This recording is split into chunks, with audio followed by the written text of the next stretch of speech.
हे hello guys, कैसे हो आप सब। उम्मीद करता हूं कि आप सब ठीक हो। आज का हमारा टॉपिक है स्टैटिक इलेक्ट्रिसिटी। इसका मतलब क्या होता है?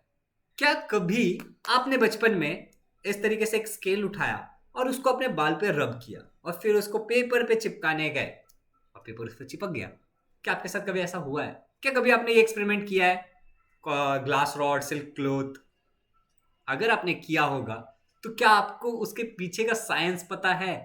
अगर आपको साइंस उसके पीछे का नहीं पता है तो इस लेक्चर को जरूर देखिए, क्योंकि इस लेक्चर में हम ऐसे ही साइंस के बारे में डिस्कस करने वाले हैं और इसके पीछे जो चीज रिस्पॉन्सिबल है वो है चार्जेस।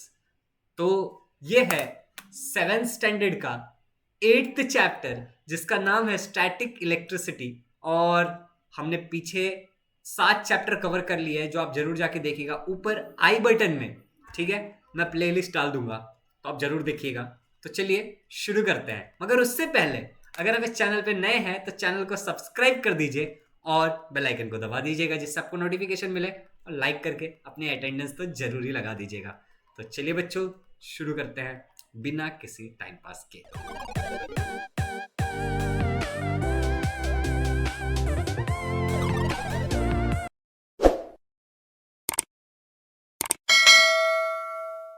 तो बच्चों, chapter number 8 static electricity. Right, यहां पे आपको दिख रहा होगा स्टैटिक इलेक्ट्रिसिटी। राइट, ये वाला देखिए व्हाइट कलर से लिखा हुआ है। तो देखो यहाँ पे क्या लिखा है, लेट्स रिकॉल। क्या बोल रहे हैं लोग? लेट्स रिकॉल मतलब कुछ तो याद करने के लिए बोल रहे हैं जो आपको पता होगा। तो ये कुछ पूछ रहा है अपने से। जैसे यहाँ पे देखो क्वेश्चन मार्क है, यहाँ पे ये क्या है, क्वेश्चन है और पूछ रहा है do you have experience of the instance given below. क्या ये नीचे जो इंस्टेंसेस दिए हैं उनका एक्सपीरियंस आपको है? जैसे कि बोल रहा है कि एक प्लास्टिक कॉम्ब या फिर रूलर को रब किया ड्राई हेयर्स पे, बालों पे, जैसे कि मैंने स्टार्टिंग में बताया इंट्रो में, और वो अट्रैक्ट करता है पीसेस ऑफ पेपर। फिर बोल रहा है कि अगर आप एक पॉलिस्टर के कर्टन मतलब पर्दे के पास से अगर आप बार बार गुजरोगे तो वो आपकी तरफ अट्रैक्ट हो जाएगा। क्या आपके साथ ऐसा कभी हुआ है? अगर आप एक ब्लैंकेट को अपने हाथों से रब करोगे और उसको लेके जाओगे मेटल ऑब्जेक्ट के पास तो आपको एक स्पार्क दिखेगा इन डार्क, मतलब अंधेरे में आपको एक स्पार्क दिखेगा। ऐसा कभी आपके साथ हुआ है? अगर हुआ है तो ठीक है, नहीं हुआ है तो देखते हैं क्यों होता है ये। तो इसके पीछे जो रिस्पॉन्सिबल है वो है इलेक्ट्रिक चार्ज। क्या रिस्पॉन्सिबल है इस चीज़ के पीछे? Electric charge. तो चलिए इलेक्ट्रिक चार्ज को समझने की कोशिश करते हैं। तो इलेक्ट्रिक चार्ज मतलब क्या होता है बच्चों? अभी हर एलिमेंट एटम से बना होता है। किससे बना होता है? एटम से बना होता है। एटम के अंदर कुछ पॉजिटिव चार्ज होते हैं, कुछ निगेटिव चार्ज होते हैं। पॉजिटिव चार्ज जैसे कि प्रोटॉन्स, निगेटिव चार्ज जैसे कि इलेक्ट्रॉन्स, और न्यूट्रॉन्स भी होते हैं जो कि न्यूट्रल होते हैं। पॉजिटिव चार्ज और निगेटिव चार्ज दोनों बराबर होता है, इसलिए एक एटम न्यूट्रल होता है। अब आपको ये पता है तो ठीक है, नहीं पता है तो मैंने तो अभी जस्ट बताया तो आपको पता चल गया होगा। तो देखते हैं यहाँ पे क्या लिखा है। Do what do above observation tell us? This example are just a glimpse of electric charge. Just electric charge को समझाने के लिए है that all the objects in our surrounding hold in abundance. हमारे आसपास जितने भी ऑब्जेक्ट है सबके पास इलेक्ट्रिक चार्ज और इन अबंडेंस। अबंडेंस का मतलब भरपूर मात्रा में है। ठीक है बच्चों, तो देखो electric charge is stored even in our own bodies. हमारे शरीर के अंदर भी इलेक्ट्रिक चार्ज होता है। All substances are made up of very tiny particles, atoms. Electric charge is an intrinsic property of the particles, मतलब एक अंदरूनी प्रॉपर्टी है। Though in this way electric charge is abundantly present, it's always hidden in a hidden state. हर चीज के अंदर electric charge abundant है, abundant quantity में है, मगर वो क्या है, एक हिडन फॉर्म में है। ठीक है, this is because of two opposite types of charges are present in equal numbers in all this substances. जैसा कि मैंने आपको स्टार्टिंग में भी बताया ना कि पॉजिटिव और निगेटिव दोनों इक्वल में होता है तो वो हिडन रहता है। ठीक है, न्यूट्रलाइज हो जाता है ना। When a positive charge and negative charge of an object are balance the object is neutral. जब तक किसी भी ऑब्जेक्ट का पॉजिटिव चार्ज और नेगेटिव चार्ज बैलेंस्ड रहेगा, बैलेंस्ड बोले तो मतलब बराबर क्वांटिटी में रहेगा, जितना 10 पॉजिटिव है तो 10 निगेटिव, तब तक वो कैसा रहेगा, बैलेंस्ड रहेगा और वो न्यूट्रल स्टेट में रहेगा। There is no net charge on the object. Object के ऊपर कोई भी नेट चार्ज नहीं होने वाला है। ठीक है, if this charges are not balanced the object is said to be charge. और अगर यही चार्ज अगर बैलेंस्ड नहीं है तो ऑब्जेक्ट को हम लोग क्या बोलते हैं बच्चों? चार्ज्ड बोलते हैं। तो आपको इलेक्ट्रिक चार्ज समझ में आया? ठीक है, चलो अभी यहाँ पे बहुत सारा कुछ लिखा हुआ है, ठीक है, जो मैं आपको समझाता हूँ। एक ग्लास रॉड है, ये क्या है? ग्लास रॉड है, दिख रहा है आप लोगों को? दूसरा भी एक ग्लास रॉड है, बोल रहा है इन दोनों को एक दूसरे पर रब करो। चलो रब किया, रब करने के बाद ये वाला ग्लास रॉड और ये वाला ग्लास रॉड, देखो ये वाला एरो इस तरफ दिखा रहा है और ये नीचे वाला एरो इस तरफ दिखा रहा है। इसका मतलब क्या हुआ कि दोनों का दोनों जो एरो है वो अपोजिट डायरेक्शन में जा रहा है। मतलब ये क्या कर रहे हैं, एक दूसरे को रिपील कर रहे हैं। रिपील का मतलब क्या होता है? एक दूसरे से दूर जाना। मतलब ग्लास रॉड और ग्लास रॉड एक दूसरे को रिपील कर रहे हैं। चलो थोड़ा नीचे जाते हैं, फिगर बी में देखते हैं। बी फिगर में बोल रहा है एक ग्लास रॉड ले लो और एक प्लास्टिक का रॉड ले लो, दोनों को फिर से घिसो। अभी क्या हो रहा है, एक एरो इधर जा रहा है, एक एरो इधर जा रहा है। मतलब दोनों क्या कर रहा है? अट्रैक्ट कर रहा है। क्या कर रहा है? अट्रैक्ट कर रहा है। अट्रैक्ट कर रहा है मतलब आसपास जा रहा है। तो इससे हमें क्या समझ में आता है कि दो चीज़ें अगर एक दूसरे के लाइक रहेगी, कैसे रहेगी? एक दूसरे के जैसे ही रहेगी तो रिपील करेगी। अगर दो चीज़ें एक दूसरे के, ग्लास रॉड और प्लास्टिक, अगर अपोजिट रहेगी, ठीक है, तो वो दूसरे को अट्रैक्ट करेगा। अब यही चार्जेस में भी यही फंडा है, ठीक है बच्चों। अब किस पे रग रहा नहीं रग रहा वो सब बहुत कुछ लिखा हुआ है यहाँ पे देखो। Woollen cloth, rub one of this against a woollen cloth, bring near a suspended glass rod, now what do we you see, the two rods are pulled towards each other. मतलब एक ग्लास उलन पे रगड़ो, कहीं भी रगड़ो, ठीक है, एक दूसरे पे नहीं, एक देखो यहाँ पे मतलब बेसिकली एक ग्लास रॉड को उल पे रगड़ा, फिर दूसरे को भी उल पे रगड़ा, दोनों को साथ मिलाया, रिपील कर रहा था। एक ग्लास रॉड को उल के क्लोथ पे रब किया और दूसरे को किस पे? दूसरा प्लास्टिक के रॉड को भी उल के क्लोथ पे रब किया। अब दोनों अट्रैक्ट कर रहे हैं। आपको मुद्दा समझ में आ गया होगा, राइट? तो अब देखो यहाँ पे क्या लिखा है। यहाँ पे लिखा है what do you find from the first experiment, two rods carrying similar charges push each other away. अगर सिमिलर चार्जेस है तो एक दूसरे से दूर जा रहा है। This is called repulsion. इसको क्या कहते हैं? रिपल्शन, रिपील कर रहा है, ठीक है, दूर जा रहा है। We learn from the second experiment that rods carrying opposite types of charges get pulled towards each other. जिसके पास अपोजिट चार्ज रहेगा वो पुल्ड हो जाएगा, एक दूसरे की तरफ खींचा चला जाएगा। This is called attraction. इसी को क्या कहते हैं? अट्रैक्शन कहते हैं। उम्मीद करता हूँ आपको समझ में आ गया होगा। पीछे मैंने बोला एक ग्लास रॉड को ग्लास रॉड पे रगड़ो, नहीं, उसको उल क्लोथ पे रगड़ना है। दैट वाज माय मिस्टेक, आप उसको याद रखना, ठीक है बच्चों। चलो तो अब यहाँ पे हम लोग बोल सकते हैं कि दो टाइप का चार्ज होता है, एक पॉजिटिव एक negative. Positive positive repeal each other, negative positive attract each other. Like charges repeal each other, unlike charges attract each other. Clear हो गया? अब देखो नीचे क्या लिखा है। The scientist Benjamin Franklin name the electric charge positive and negative charge. तो ये निगेटिव और पॉजिटिव को नाम किसने दिया था? साइंटिस्ट बेंजामिन फ्रैंकलिन, ठीक है बच्चों। तो आई होप कि आपको यहाँ तक सभी कुछ समझ में आ गया होगा। अब हम लोग अगला पॉइंट समझने वाले हैं, what is the origin of electric charge. Electric charge का ओरिजिन क्या है, इलेक्ट्रिक चार्ज कहाँ से आया, ठीक है। तो चलिए question guys, what is the origin of an electric charge. एक इलेक्ट्रिक चार्ज का ओरिजिन क्या है, मतलब कहाँ से आया। तो देखो क्या है, all substances are made up of particles and these particles are ultimately made up of thin atoms। सभी चीजें, मैंने आपको स्टार्टिंग में ही कहा था कि सभी चीजें किससे बनी हुई है? पार्टिकल्स। और पार्टिकल्स किससे बने होते हैं? एटम से बने होते हैं। We shall be looking at this detail in atomic structure later. आगे चल के जब हम एटॉमिक स्ट्रक्चर सीखेंगे तो इसको बहुत डिटेल में सीखेंगे। At this stage it is sufficient to know that each atomic contains a stationary positive charge moving negative charge। ठीक है, मैं समझाता हूं आपको। These two charges are being perfectly balanced and atom is electrically neutral।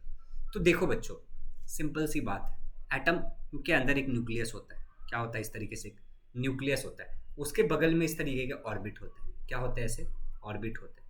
इस nucleus के अंदर, ठीक है बच्चों, इस न्यूक्लियस के अंदर पॉजिटिव चार्ज होता है जिसको हम लोग प्रोटॉन्स बोलते हैं।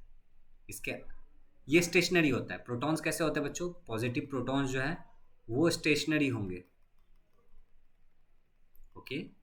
एंड जो निगेटिव इलेक्ट्रॉन्स है जो यहाँ पे ऑर्बिट में घूम रहा है, ठीक है, वो जो इलेक्ट्रॉन्स है वो कैसे होते हैं?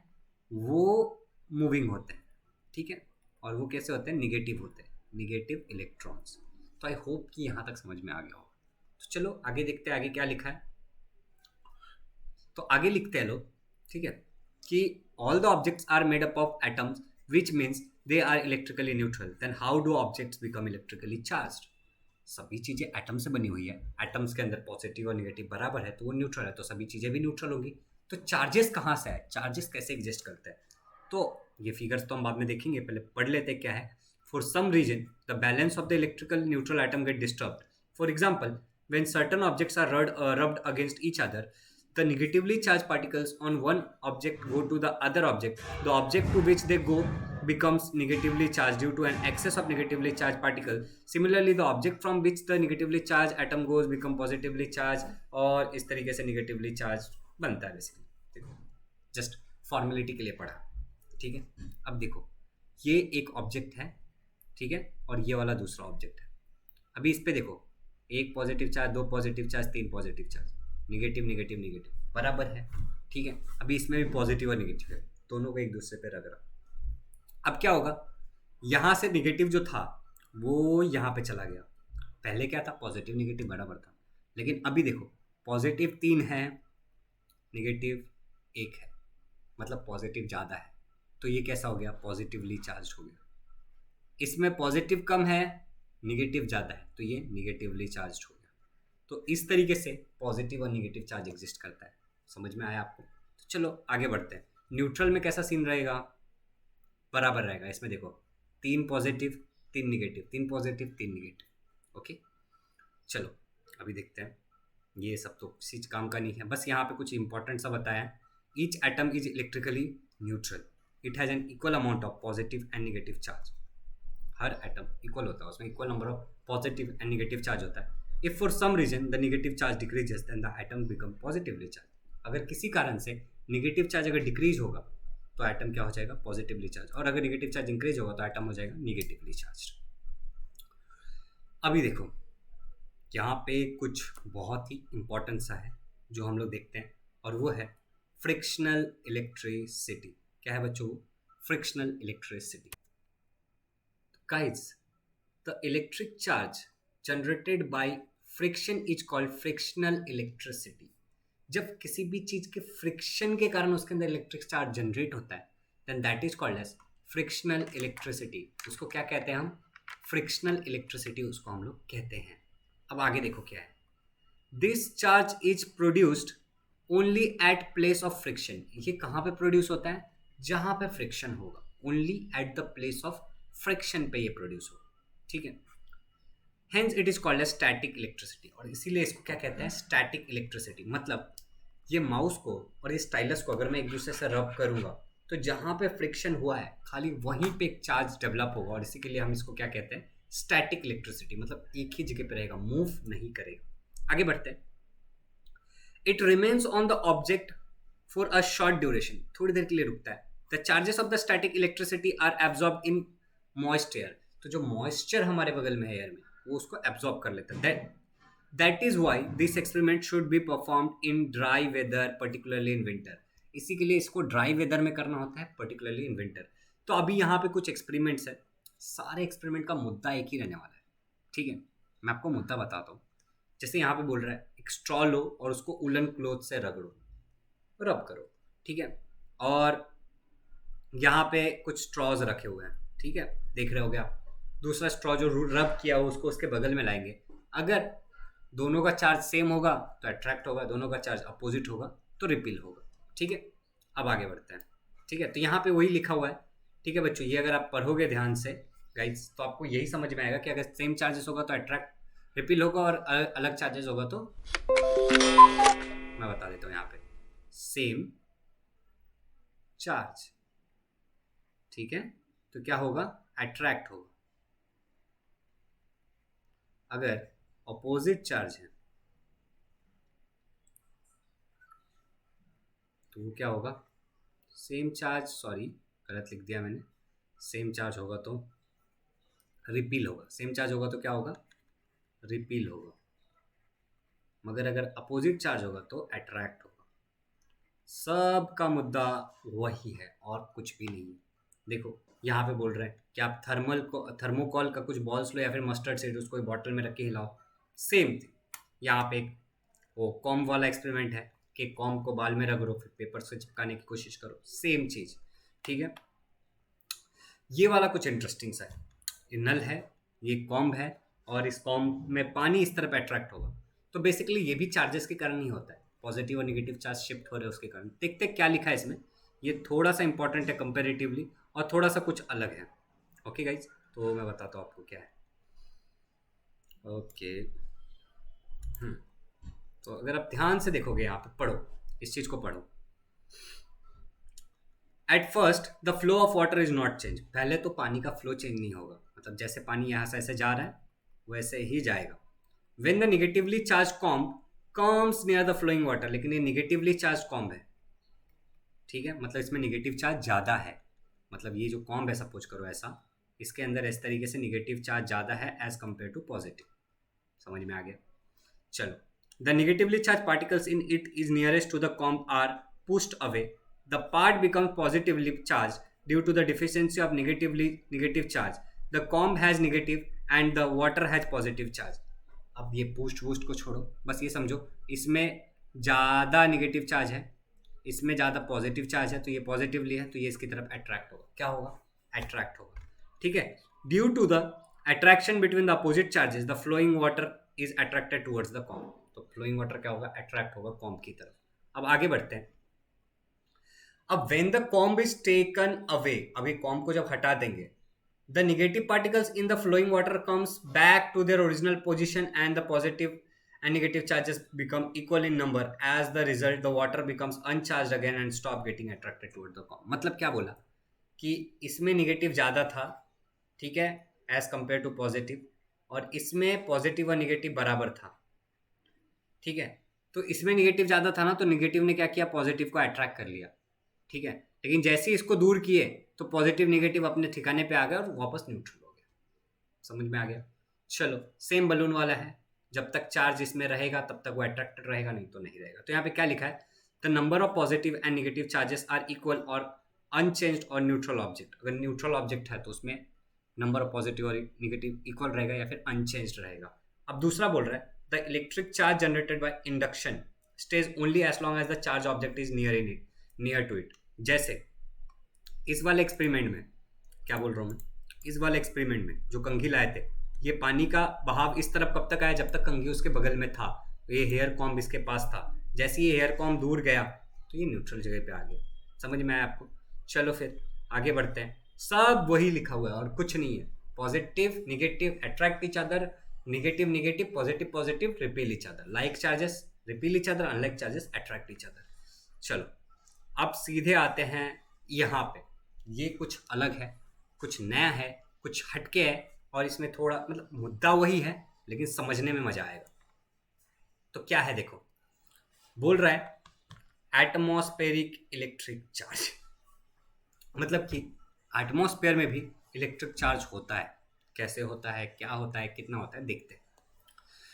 We have experience cloud, thunder and lightning. ये सारी चीज़ें हमने एक्सपीरियंस किया है। कभी कभी हम सुनते हैं कि बिजली किसी पे गिर गई और वो इंसान मर गया। तो ऐसा क्यों होता है? बिजली क्यों गिर जाती है? बिजली क्या इसमें चार्ज है? सब देखते हैं, वही सब लिखा है यहाँ पे। Sometimes we hear or read the lightning struck a tree or a building and some peoples or animals were killed. ठीक है, हाउ डज दिस हैपन? ये क्यों होता है? बिजली नीचे क्यों आती है? How can be prevent this such injury और डेथ? इसको हम प्रिवेंट कैसे कर सकते हैं, ये भी हमें बताना है। तो देखो, what is the actually happens when the lightning in the sky, what lightning strikes the earth? ऐसा क्या होता है जो आसमान में बिजली कड़कती है और वो जमीन पे गिर जाती है? ठीक है, तो देखते हैं।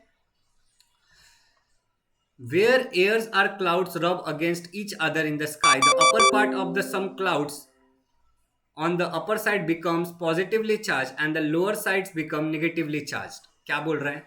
When air and cloud rub against each other in the sky, ये एयर और क्लाउड, आप फिगर में देखो, एयर और क्लाउड एक दूसरे के साथ रब होंगे आसमान में। क्लाउड, बादल और हवा दोनों एक दूसरे के साथ रब करेंगे। ठीक है, the upper part of some clouds on the upper side become positively charge. तो अपर पार्ट क्या हो जाता है? पॉजिटिवली चार्ज हो जाता है। And the lower side become negatively charge, और लोअर साइड क्या हो जाएगा? Negatively charge. तो यहाँ पे देख पा रहे हो आप, अपर साइड पॉजिटिवली चार्ज है और लोअर साइड क्या है? नेगेटिवली चार्ज है। ठीक है, अब देखो आगे क्या बोल रहा है। The science behind lightning and lightning strike is complicated, बहुत कॉम्प्लिकेटेड है. Let us therefore consider a cloud in the sky with. तो ये ना काफी कॉम्प्लिकेटेड है, मतलब ये जो साइंस है इसके पीछे का ये काफी कॉम्प्लिकेटेड है, मगर देखते आगे. Let us therefore consider a cloud in the sky with a negatively charged base above a plain ground. When the negative charge on the bottom of the clouds become much larger than the charge on the ground, it start flowing towards the ground in stages. This happens very fast in much less than a second, and the heat and the light and the sound energy are produced along with the electric current. क्या बोल रहा है देखो, ऐसा मान के चलो कि एक प्लेन ग्राउंड है. क्या है बच्चों? एक प्लेन ग्राउंड है, ठीक है. अब देखो यहाँ पे बोल रहा है एक प्लेन ग्राउंड है. When the negative charge on the bottom of the cloud becomes much larger than the charge on the ground. मतलब नेगेटिव चार्ज जो ये क्लाउड के बेस में है वो बहुत ज्यादा हो जाएगा as compare to the charge on the ground. Ground पे जो चार्जेस है दिख रहा है आपको फिगर में, सब दिख रहा है, ठीक है, उससे बहुत ज्यादा हो जाएगा. तो ये क्या होगा? स्टेजेस में नीचे आएगा, लेकिन ये इतनी तेजी से होता है कि हमें कुछ पता ही नहीं चलता, ठीक है. और light energy, sound energy, heat energy सब कुछ इवॉल्व होता है, मतलब इवॉल्व नहीं होते, एक्सप्लोड होता है. समझे? हवा और बादल एक दूसरे से घिसता रहेगा, फ्रिक्शन होगा उनके बीच में. अपर part of the cloud become positively charge, lower part become negatively charge. जमीन पे थोड़ा बहुत चार्ज है, क्लाउड में चार्ज बढ़ते जा रहा है. अब बहुत ज़्यादा बढ़ जाएगा तो वो नीचे गिर जाएगी, ठीक है. और इसी को बिजली बोलते हैं या फिर थंडरिंग बोलते हैं. क्लियर? चलो आगे बढ़ते हैं. अब लाइटनिंग स्ट्राइक का देखते हैं क्या है. A lightning strike, you probably know that when there are electrically charge clouds in the sky, electricity is attracted towards the tall building और ट्री.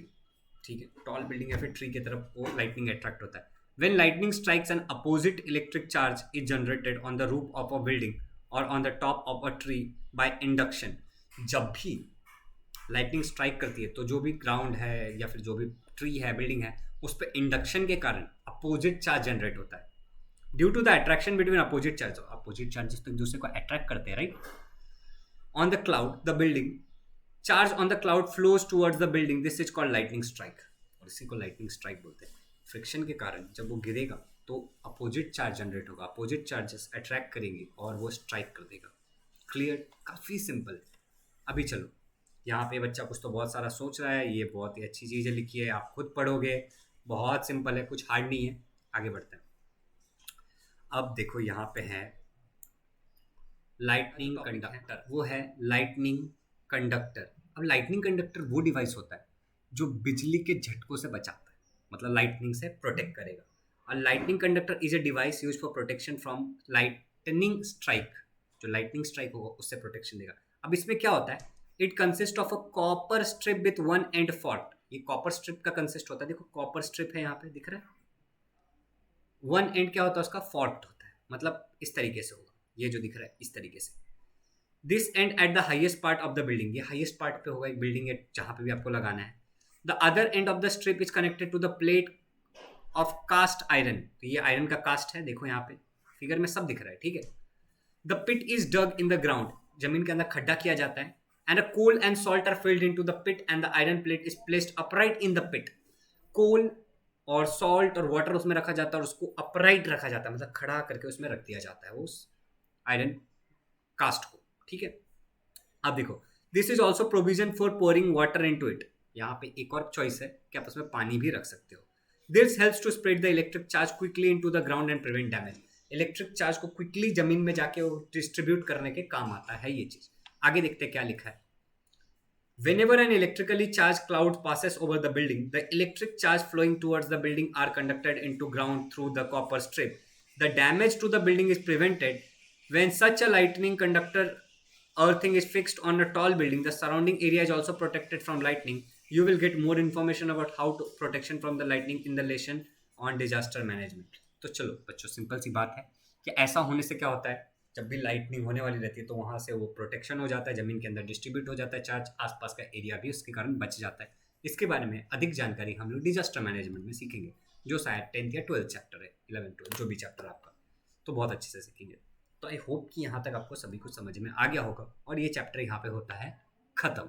इस चैप्टर में कुछ ज़्यादा कुछ नहीं समझा हमने, बस 2-3 मुद्दे की बात है जो मैं आपको बताता हूँ। तो गाइज यहाँ पे स्टैटिक इलेक्ट्रिसिटी वाला ये चैप्टर खत्म होता है। मैंने बहुत ही सिंपल तरीके में शॉर्ट रख के समझाया आपको, और मैंने ट्रस्ट में सब कुछ समझाया आपको, कुछ अनवांटेड चीज़ें नहीं बताई है। मुद्दा ये है कि चार्जेस, कोई भी चीज़ न्यूट्रल होता है क्योंकि उसमें पॉजिटिव और नेगेटिव चार्ज बराबर होते हैं। अगर पॉजिटिव ज़्यादा होगा तो पॉजिटिवली चार्ज होगा, अगर नेगेटिवली ज़्यादा है तो वो चीज़ नेगेटिवली चार्ज हो जाएगा। ठीक है। लाइक चार्जेस जैसे पॉजिटिव और पॉजिटिव एक दूसरे से दूर जाएंगे, नेगेटिव नेगेटिव एक दूसरे से दूर जाएंगे, लेकिन अनलाइक चार्जेस एक दूसरे के पास आएंगे, जैसे कि पॉजिटिव नेगेटिव है, नेगेटिव पॉजिटिव।